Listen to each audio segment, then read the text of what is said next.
Tempted by endless sunshine and brilliant blue skies, the lost and the found alike flock to the oasis of Tucson, Arizona in search of the good life. But every desert holds hidden dangers.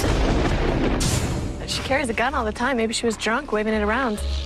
So it's best to be cautious. You don't want to mess around with married people, if you ask me. Because behind even the most beautiful desert bloom can hide a deadly scorpion.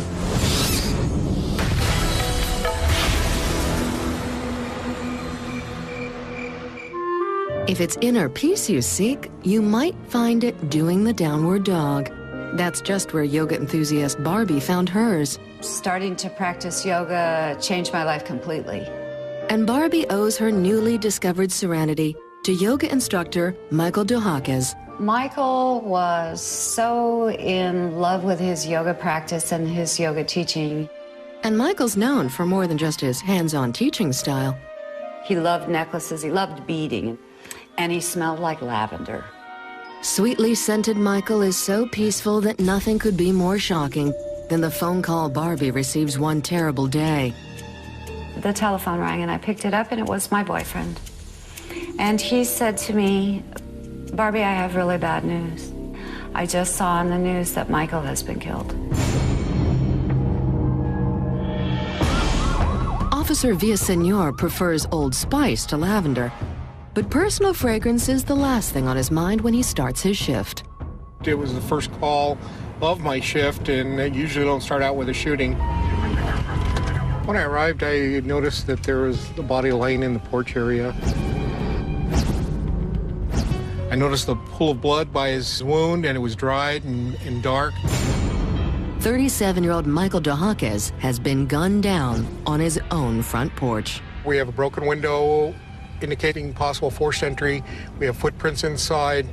One broken window plus several footprints equals a very frightening scenario. It looked like this was possibly a burglary that had gone bad. This border town has seen its share of break-ins, and they all tend to be tied to Tucson's deadly drug trade. You have a victim coming home, and if he surprises somebody in his house, anything could happen. As the story hits the scorching sidewalks of Tucson, outrage about this slain yogi rises faster than the mercury. It's hard to believe that something can happen to such peaceful people. Well, this is truly a morbid crime. I mean, I thought the city's crime rate was dropping.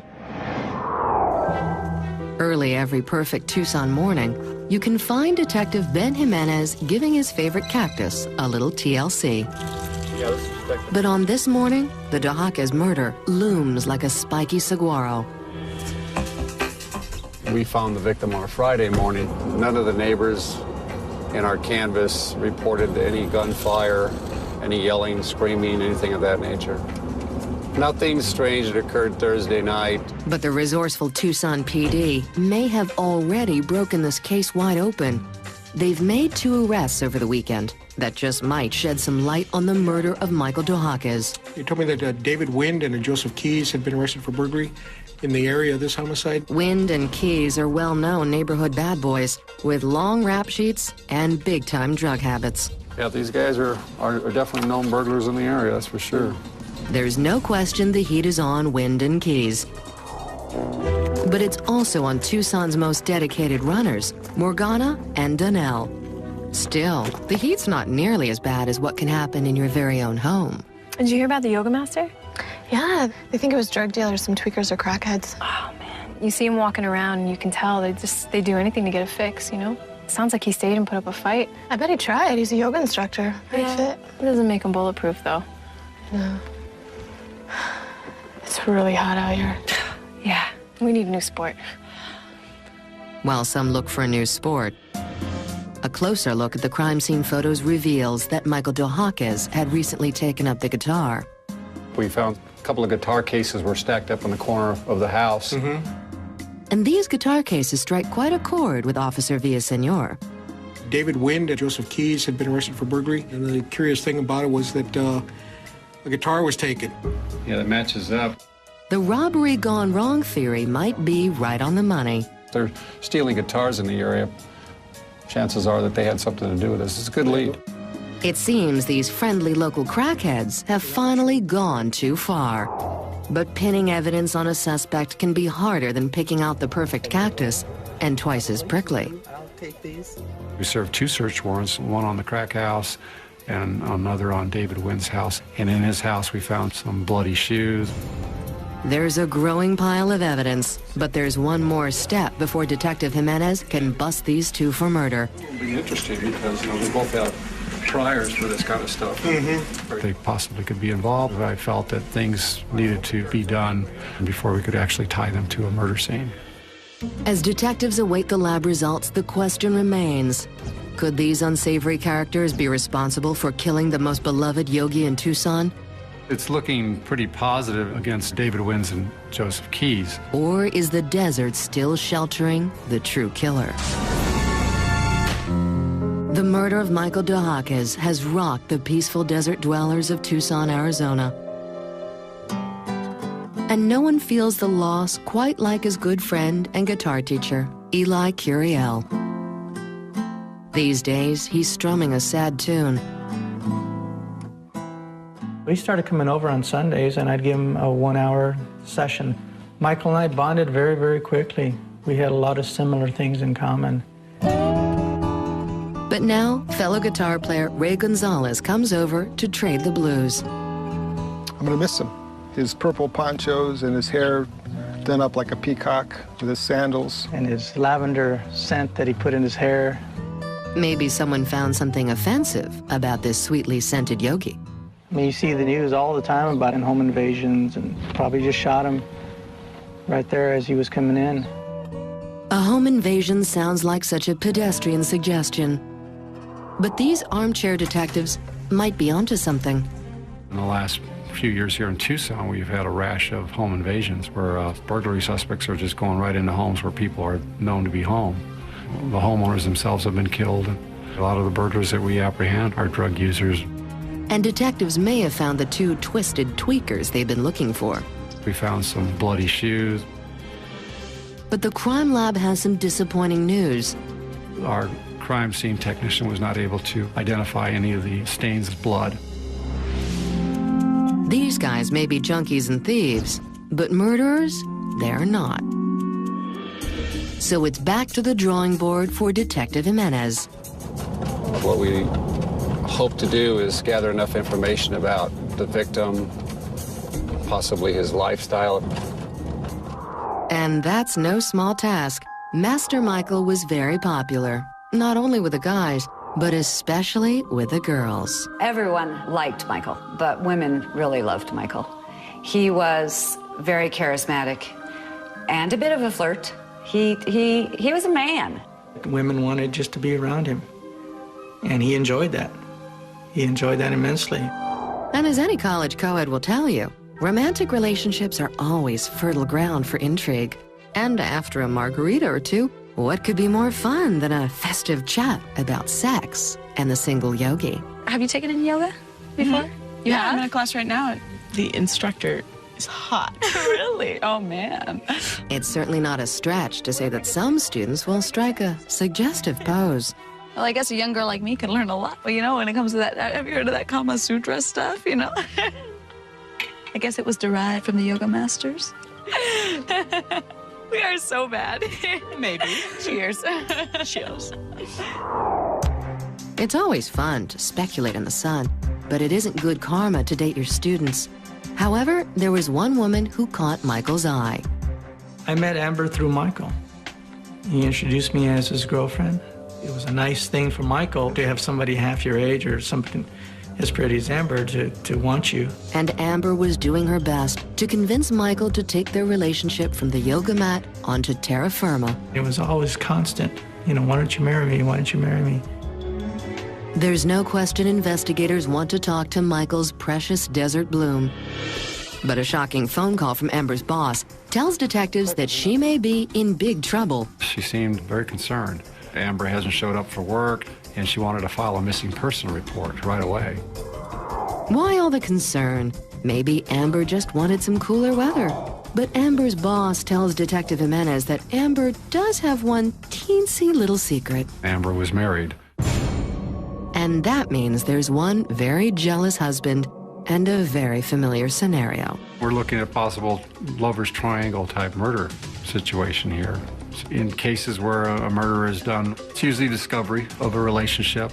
Now, detectives have a new suspect, Amber's husband, Justin. He could be the actual murderer himself. He could have killed Michael. And with Amber missing, or worse, there's no time to lose. We need to locate her.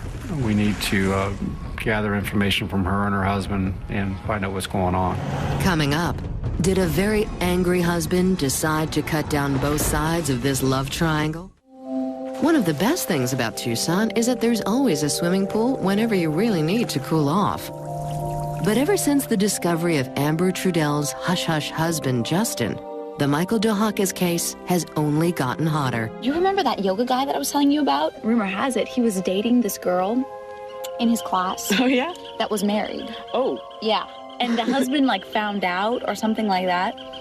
So where is she? What did she have to say? Actually, they don't know. She's gone missing. What? You think she took off or is, like, chopped up under the barbecue in the backyard? I don't know. You know, with a jealous husband, probably Wow. capable of many things. Be careful. Yes. Marriage, it's like a precious desert flower. With care, it will bloom into something beautiful. But if you neglect it, things can get prickly. And with Justin Goodwin a prime suspect in the murder of his wife's secret lover, Amber's boss has noted some most unusual behavior. She did a drive-by to Amber's house. She sees Justin and his friend Paul loading items into a U-Haul type truck.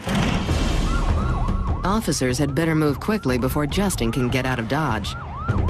We had a tactical squad move in and arrest Justin at his house. And they find something most interesting. He was armed. Justin was armed with a semi-automatic handgun.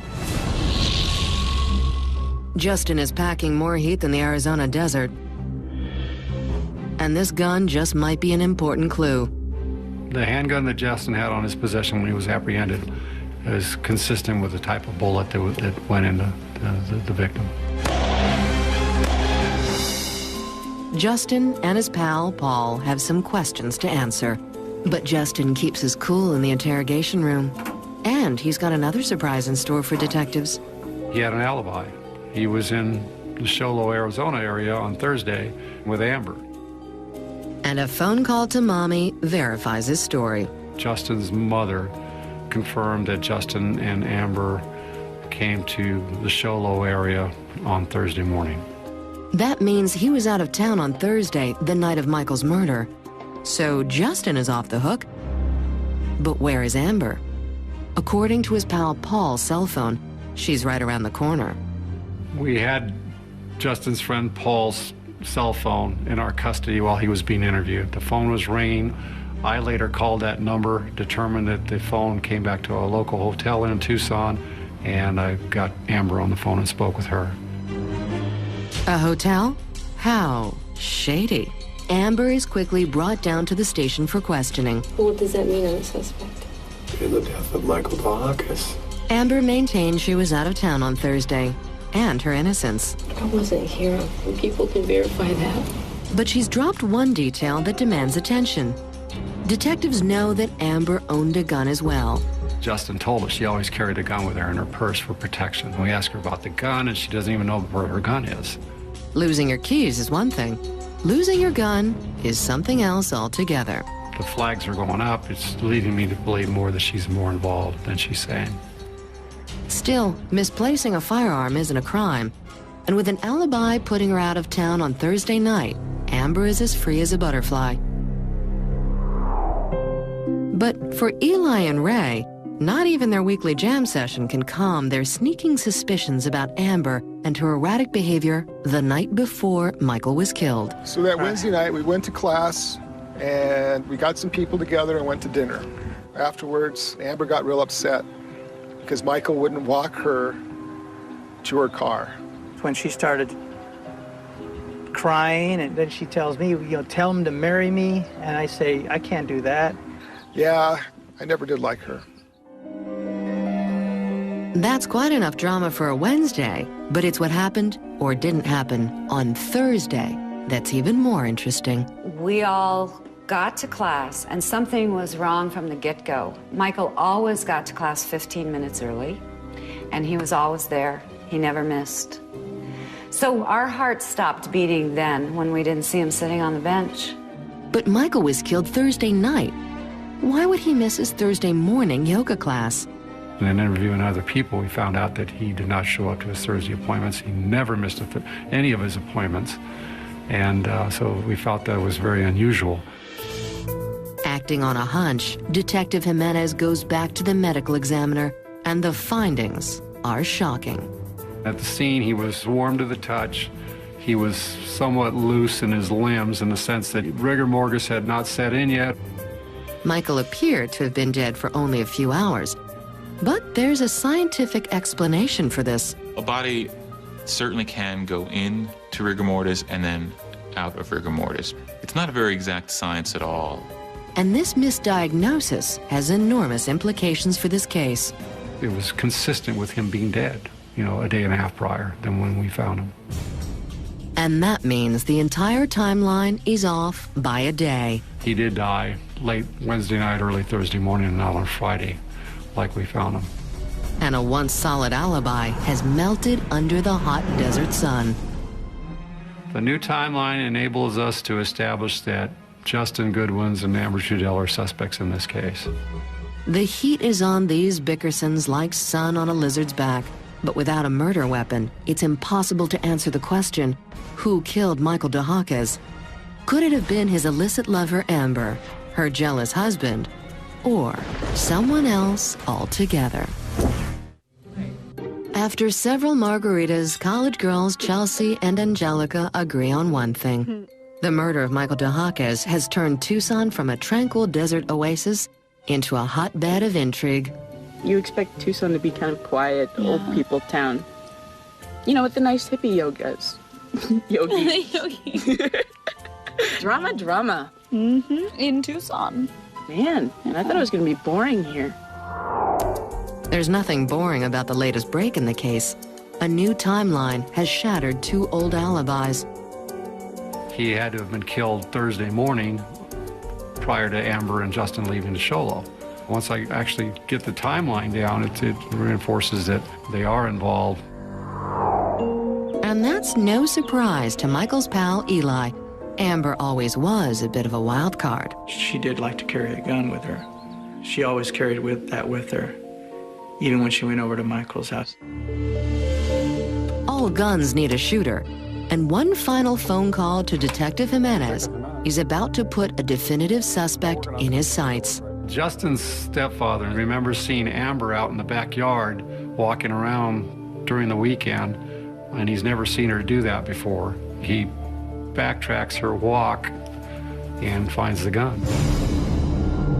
It's a discovery that just might seal the deal against Amber. It's a great piece of evidence to have. In a homicide investigation, you don't always get the smoking gun. But before he can lock up lovely Amber, he'll have to match her gun with a bullet found at the crime scene. I personally took the handgun down to the crime lab, and it was tested. And we had the positive results that that gun was in fact used in the murder. With all this new evidence aimed directly at Amber Trudell, Danelle and Morgana know that this is one chick with quite a hill to climb. Why would she kill the guy if she wanted to marry him? Maybe she was drunk. Maybe it was an accident? How do you accidentally shoot someone in the head? I don't know.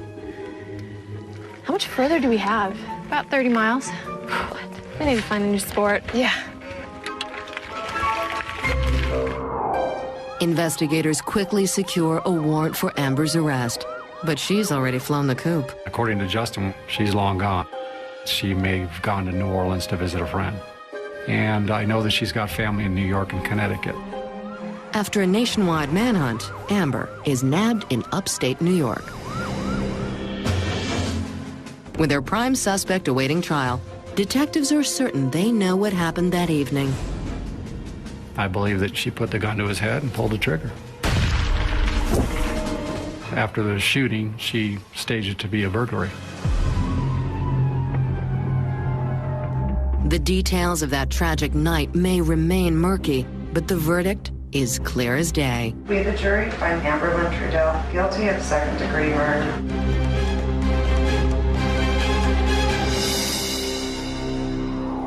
And for many in this desert oasis, the details of the case give everyone pause about marriage and yoga. I suppose you really have to watch yourself these days. And I'm considering getting background checks on all of my dates from here on out. I mean, I'm as a woman, I understand sometimes you just want to get married, you know? You need to get married. But knowing this is like, who can I trust now? Where do I go? But on this beautiful Tucson morning, there are some things you can trust. Detective Jimenez lovingly tends to his plants, just about the same time Eli runs through his morning exercises. And across town, an old student has become a new teacher. I can feel his presence when I'm teaching. I can still hear his voice. He's still teaching me every day.